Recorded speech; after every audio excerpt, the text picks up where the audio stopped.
Are you in a band? Are you an entertainment entrepreneur? Are you a musician, songwriter, or producer? Or are you wanting to start a career in the music industry?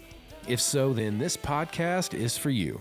On the Do That Music Thing podcast, we'll be interviewing subject matter experts, artists, and other leaders in the music industry to identify actionable strategies to move you forward in your career, spark some inspiration, and at the least just have some fun talking about music. So let's get to it and do that music thing.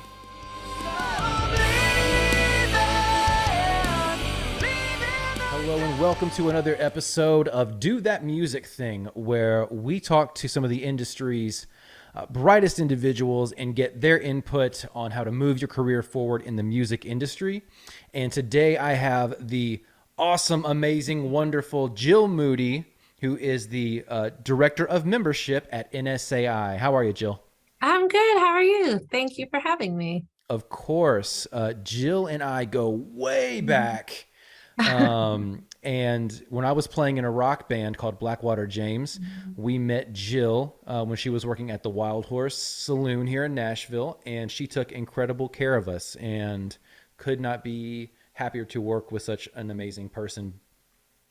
Well, thank you. It was really wonderful working with y'all too. Y'all made it a lot of fun. Oh, good, I good. enjoyed when y'all came to play. Definitely. Yeah. Rock and roll should be fun. Yes, it should be. Shouldn't take it too seriously. Real quick, kind of a backstory for this too is that, obviously Jill and I met a long time ago working at Wild Horse and when I was playing there, and our paths crossed again recently, kind of out of the blue, where I had joined NSAI, which is the Nashville Songwriters Association International. Did I say that right? Yes. Okay. It's a wonderful organization that we'll talk more about, but we met, I was doing the NSAI thing and sending in submissions, and one of my MP3s didn't go through properly, and I was reaching out, and then we had someone reached back out to me, and her name was Jill Moody. I was like, that sounds really familiar. And then we had this Moody, Foust, Blackwater James. So it was fun how things kind of circle back and relationships that you make way back when, and how, the impact that people can make in your life historically and how it kind of comes full circle. So it was a wonderful, wonderful accident. I was so excited because it was not too long after I'd actually started. And it was just like, I really didn't know a lot of our members and we were working remotely. And so it's like, I saw your name come across. I'm like, no way that there are two Christopher Faust. There's just no way. And I think I was the one that was like, did you used to play at the Wild Horse? I was super excited because I was like, you really actually were the first person at NSAI as far as members that I knew and actually knew. So I was really excited about that. Cool. Yeah. Well, NSAI is such an awesome organization, and it's done wonders for me, even just in the last year that I've been a member. If you wouldn't mind, Jill, give the listeners an overview about NSAI, who they are, who they work with, and what they do. Yeah. NSAI is a trade association. So advocacy is the first thing that we do. We are part of a group that helped pass the Music Modernization Act. Bart Herbison and Jennifer, our executive director, our COO, are in DC all of the time. They're working on all the CRB bills and helping to get songwriters paid fairly and working with streaming services and the government to make sure that happens.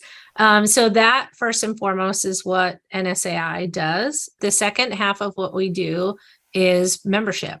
We work with unsigned songwriters and artists to help them with the craft of songwriting. We do educational events with pro writers, matching them up with unsigned artists and artist writers to help them just really further their songwriting careers.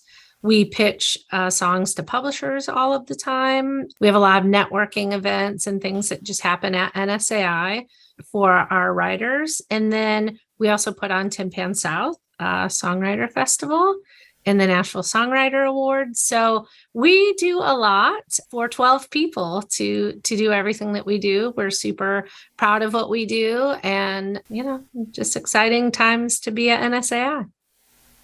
That's wonderful. And let's emphasize the fact that you and the entire team at NSAI are pushing to get songwriters paid fairly. That Yeah. is huge. And Yep. there's so much in the news right now.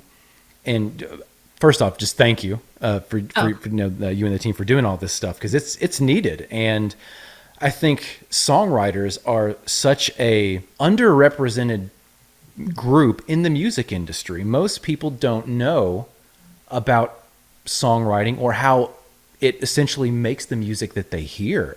Yeah. They think the artists themselves are the ones writing the music, and it's just incredible. So thank you so much for the work that you do. Oh, thank you. I mean, it's really all Bart and Jen in DC. They're just, you'll never find more support coming from two people when it comes to songwriters than our executive director, our COO. And it's inspiring for the rest of us. You know, for those of us that aren't actively working on the advocacy side, I actually think that I have even more of a cool job because I get to work with songwriters every day and listen to the great music that y'all are writing every day. But it's really just inspirational to see them and how much goes into advocating for songwriters and how much work in the meetings. So it's a really great thing for us to see too. So thank you for appreciating all the hard work that goes into that. So when someone joins NSAI, what type of benefits do they receive, whether they're in Nashville, where we are currently, or they're remote? What kind of things do they get when they join NSAI? Yeah, so you get a lot of things. Well, out of town folks, they are all attached to a chapter. So no matter where you live in the United States, and we have a lot of international chapters as well, you are immediately associated with a chapter. So if you live in California, we have 4 chapters in California because the state is so large. You link up with your kind of local chapter, and they have in-person meetings, they do virtual meetings, they do writers rounds. So they're kind of their own little network of people. And then you have the benefits of all the online services that we have. We have online song feedback, where you can register to submit a song and have a pro songwriter listen to your song and give you constructive feedback about it. We also have online pitch to publisher, where you register, same thing, and we pitch 50 songs a month from online pitch to publisher to a reputable Nashville publisher, which is really great because that helps the publishers to get familiar with folks that cannot be in town all of the time to take meetings. So they get to know the names and associate the names with the songs that they're hearing, which is always great. We also do mentor meetings. So we have a lot of incredible mentors that all have various backgrounds in the music business. We have hit songwriters who actively are still getting cuts in country, pop, and jazz. We have someone that works at a record label that's a mentor. We have an artist manager whose background is from a PRO, who is a brand new mentor that we're bringing on. And all of those are virtual Zoom meetings that you can have with a mentor. And then we also have a song evaluation program where you can upload a full song. And a lot of the benefit for our out of town writers is a lot of them are not co-writing. Everything that they do, they're writing alone.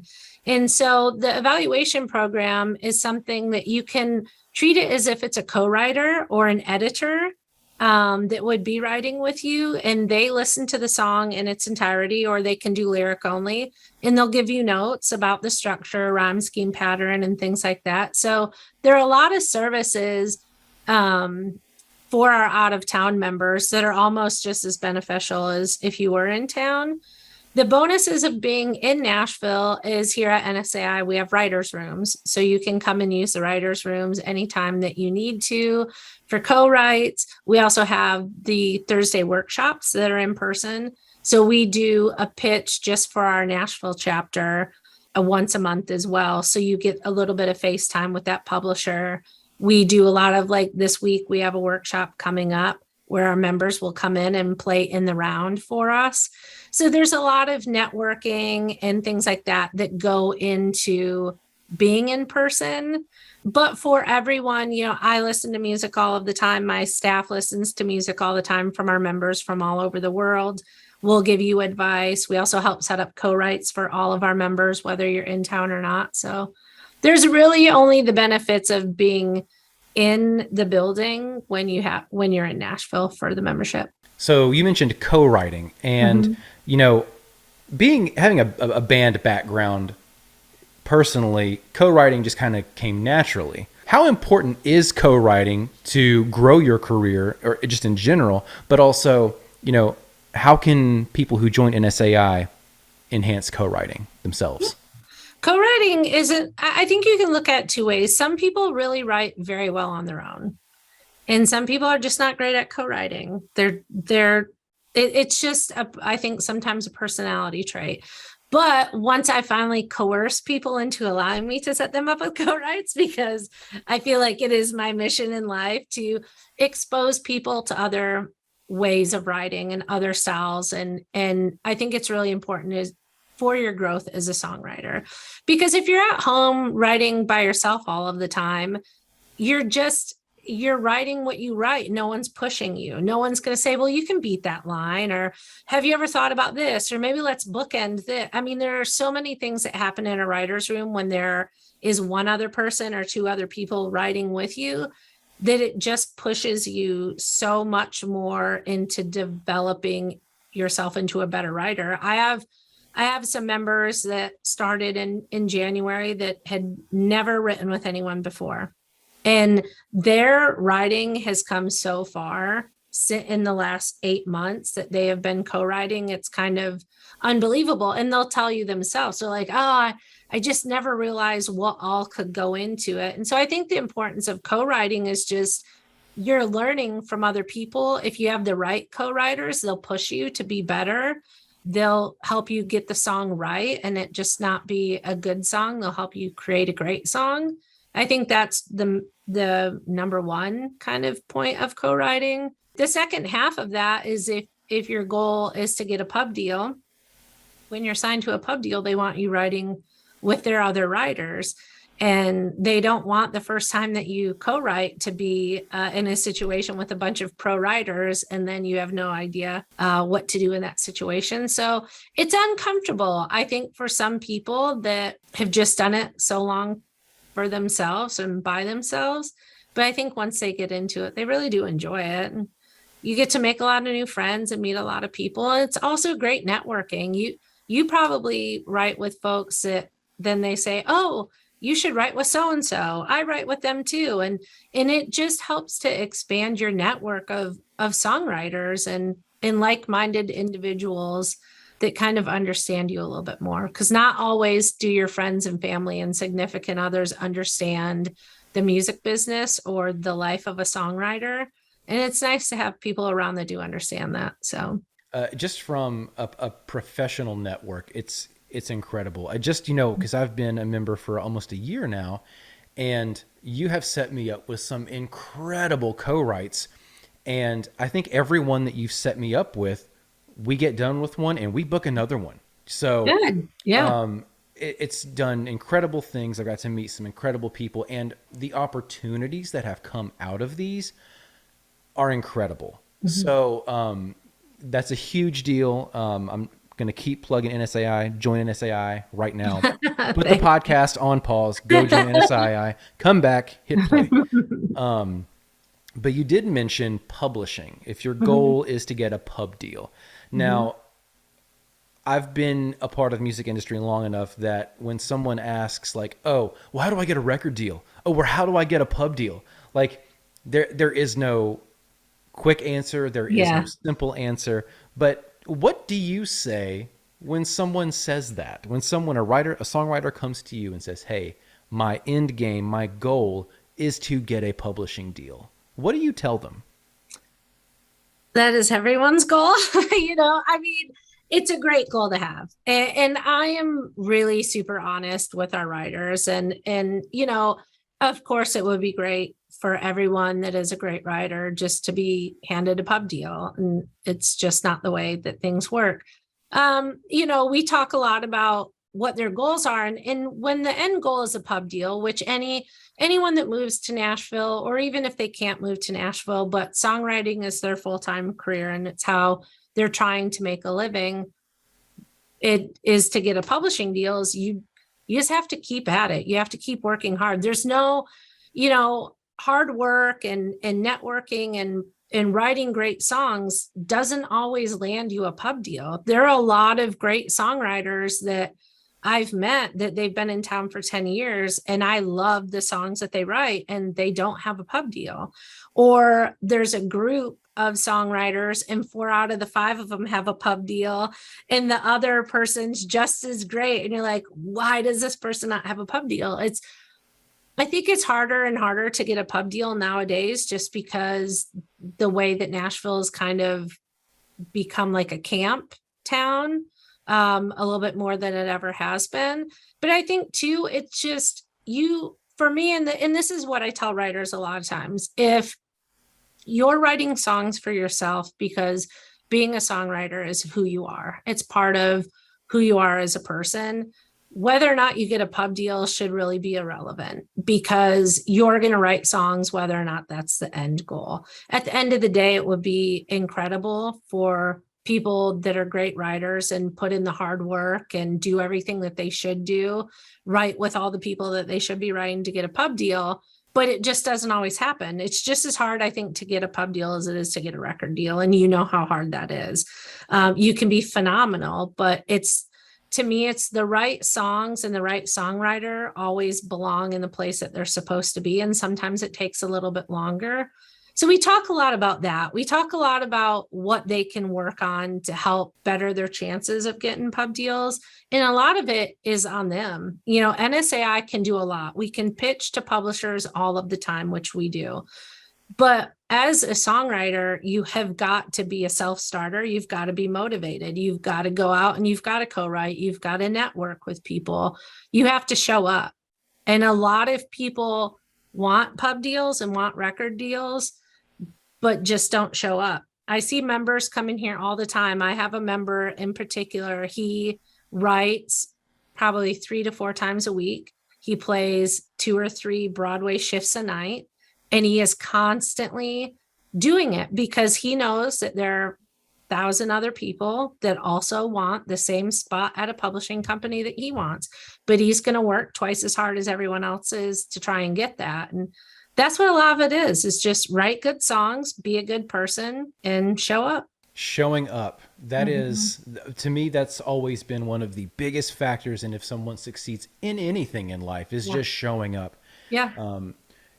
You can have all the secrets in the world that, the secrets to success, but if you don't get started, it's not going to happen. And songwriting is no different. No, it's really not. It is just, and sometimes that just sounds like someone just saying, well, you just have to show up just to say it. But it really, I've had, I've been in Nashville since 2004. I've worked in the music business in some capacity the entire time I've been in Nashville. And you will hear people say, well, you have to show up. You have to do whatever because you never know. And I've heard so many songwriters say, oh, the day that we wrote this song, I was going to cancel. I didn't really feel that good. I was super hungover, all of the things that happen. And they were not going to show up, but they're like, nope, I just did it anyways, because that's what I need to do. And then it goes on to be like the biggest song of their career. You never know when that moment is going to happen. So you have to take advantage of every moment that you can. 1,000%. Yeah. 1,000% agree. Let's talk about the relationship between NSAI and PROs. Okay. Let's talk about, how important is it for writers to, connect with and register with the PRO. What are your thoughts on that? I mean, it's super important. The PROs are an incredible resource for any songwriter. And it's also kind of the same thing. We have a lot of people at NSAI that we're continuing to educate all of the time about PROs and what they do for you. It's a performance rights organization. So when you register with CSAC, BMI, ASCAP, you want to take advantages of the services that they're offering you. And I meet a lot of people that are performing all of the time and they never register their performances. And it's like, okay, So you do understand that if you log your performances and you upload your set list, that this is what they do to get you paid. I think it's a lot of times people move to Nashville, or if they don't move to Nashville, and they just think, oh, okay, well, I'm all signed up with whichever PRO I signed up with. And then they think that that's it. And that's the music business side of the business that sometimes people forget, that it's not just all songwriting and having a great time and going out to shows. There is a business aspect of it, and you have to take advantage and you have to educate yourself as well to know what these companies are doing for you and the services that they provide for you. So being registered with a PRO is 100%. I tell everyone you need to pick one. They're all incredible. I know people at all of the PROs, and I really enjoy all of them. But do your research, meet with them, take meetings, see who you feel like is the best fit for you, and join one. Let's talk about performing as a songwriter. In your opinion, how important or necessary is it for a songwriter to go out and perform those songs? And that might have different connotations in Nashville than it does somewhere else. But, how important is it to get out there and play those songs for people? I mean, I think there is an importance to it if you are a songwriter artist. If you are wanting to eventually go the artist route, I think it's really important for you to get out there and play those songs and get comfortable in front of playing in front of a crowd. Because as you know, nothing will humble you more than playing for 5 people, or also nothing will humble you more than playing for 30 people that are not listening to you. So I think it's one of those things that if you have any desire to become an artist whatsoever, and even if you don't think that you do, I know a lot of songwriters that just think, oh, I'm going to be a songwriter. And then someone says, hey, you can really sing. You should do the artist thing. I think it's important. It's important just to get your feet wet and cut your teeth in these little, rooms in Nashville or wherever you live in the country. Go play those places. If you are 100%, you're like, I can't sing and I can only really play 2 chords, maybe it's not that important to you. I think it's more of a personal choice. If you are an unsigned songwriter looking for a pub deal, it is going to only benefit you to play out if you can. I know a lot of writers that are lyricists only. They don't play an instrument and they don't feel confident in their singing voice. So they try to write with artist writers, up and coming artist writers. So at least the artists are playing their songs. As often as your songs can be heard, you want them to be heard. So I do think to a point, it is important that if you can perform, that you do so. But I think for an artist writer, there's a little bit more of a importance there for them. Let's talk about getting cuts. I know in Nashville, I don't know how pervasive that language is, but getting a cut is like when your song is recorded and it's released. Mm-hmm. Yep. For people that are artist songwriters or, artists that write their own music, do you have any insight, or do you have any, what is your insight on writing songs and releasing them on your own? Do you hold some back? Do you let them go? Like, do you release them on your own early on? What are the ramifications of releasing them? And then how does all that work in your perspective?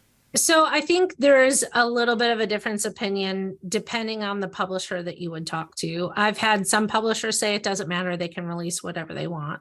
Because if you think, say I am an artist songwriter and I've got 1,500 followers on Instagram, and then a publisher is like, we really love that song, we're pitching it to XYZ artist who has 12 million followers, my 1,500 followers is not going to impact that song being released by a major artist. It's just not going to.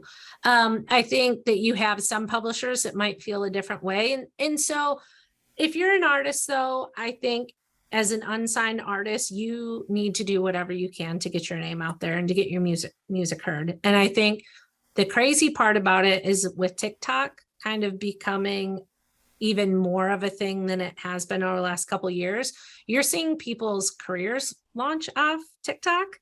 And if you just hold on to these songs, no one's going to hear them.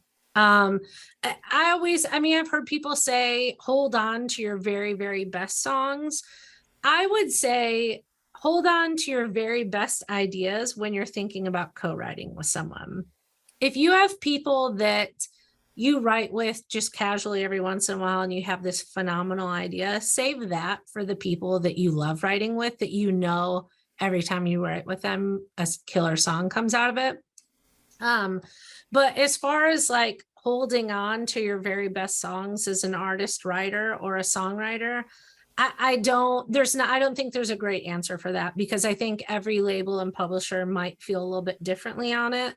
And I definitely don't want to give people bad information, but if I was an artist, or an artist, writer, whatever, I would put as much music out as I could, because I'd want to share it as often as I could with folks. So I'm definitely in the same camp as Mhm. you, as far as that's concerned. I love producing music. I love writing it. So when I get a finished product, I'm like, ooh, I want to release this. Yeah.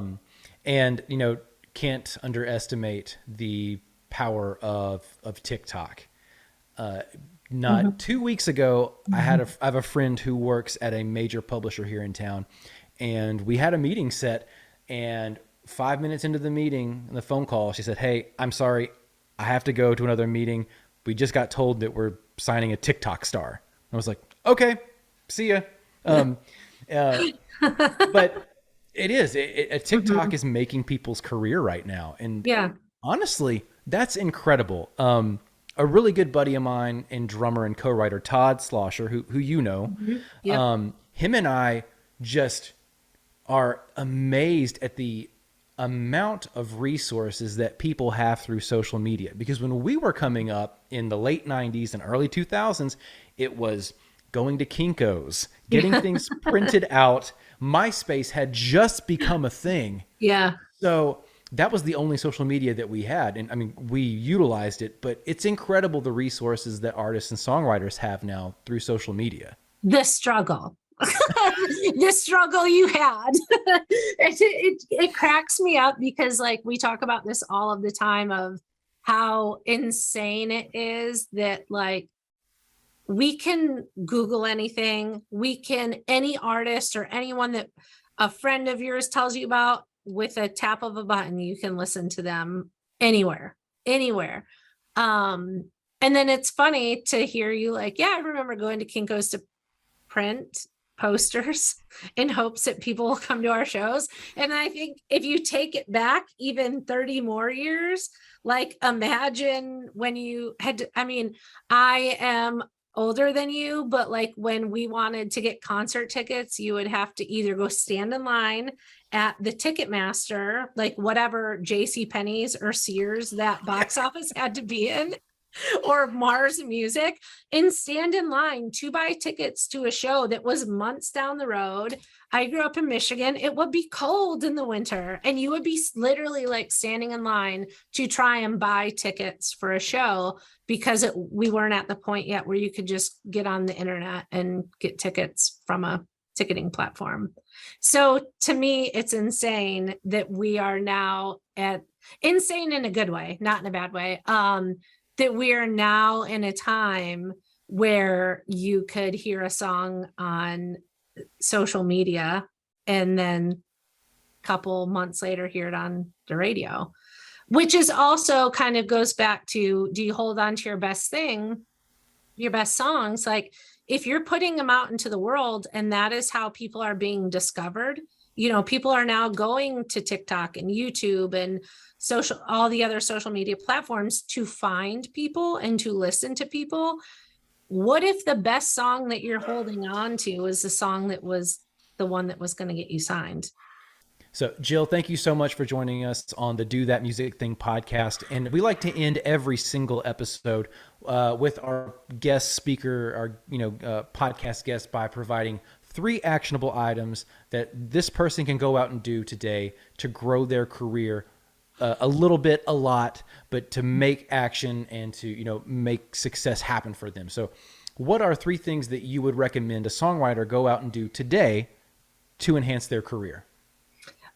Reach out to somebody, first of all, whether you're in Nashville, go to a showcase, talk to someone that was just performing on stage. You don't have to ask them for a co-write, but just talk to them, network. If you're not in Nashville, DM someone on Instagram that who you follow as a songwriter and artist that you like, and see, just connect with people. That's the thing. That's the biggest thing, is to connect with people. Second thing, co-write. Set up a co-write with someone that you've never written with before, even if it's not the genre in which you write. Do something to help, expand your boundaries, get outside of your comfort zone and write with someone that makes you a little uncomfortable in a good way, that challenges you to be a better writer. And the third one, I would say just make a plan for the rest of the year on a goal you want to achieve, and every day spend 10 minutes working towards that goal, no matter what that goal is. Just carve out the time for your songwriting. Awesome. That is incredible advice. I'm going to add number 4, and that is to go join NSAI right now. Thank you, Chris. Yeah, we would love to have you. So would our other songwriters. Well, Jill, thank you so much for joining us. Thank you, we're so proud to be connected to NSAI, and hopefully we can get some more people funneled your way. But well, thank you. We are grateful to have you.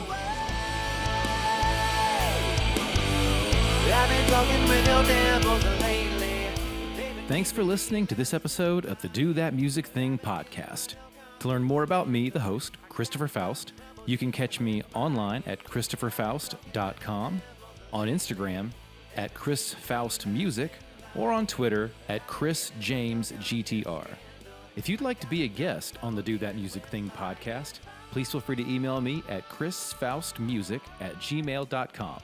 If you're a fan of the show, head on over and leave us a 5-star review. Thanks for listening. I'm Chris Foust. Let's go do that music thing.